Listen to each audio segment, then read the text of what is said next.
Balik na po tayo sa mga balita dito sa bansa. Bueneltahan ni Palace Press Officer Undersecretary Claire Castro si Vice President Sara Duterte sa kanyang paliwanag kung bakit siya bumabiyahe pa ibang bansa. Nagta-travel ako, lumalabas ako ng bansa dahil frustrated na ang Filipino communities abroad sa nangyayari dito sa ating bayan. Hindi po sagot ang pagbabiyahe para masolusyonan kung may problema man ang bansa. Inalam natin kung bakit naging source na naman. Sabi ni Castro, baka frustrated ang mga Pinoy dahil habang nagtatrabaho sa Pilipinas ang Pangulo, ang busy naman daw ay madalas may personal trip.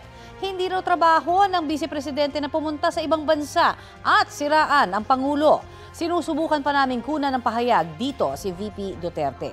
Nitong Lunes nang sagutin niya ang pagpuna sa kanyang pangingimbang bansa.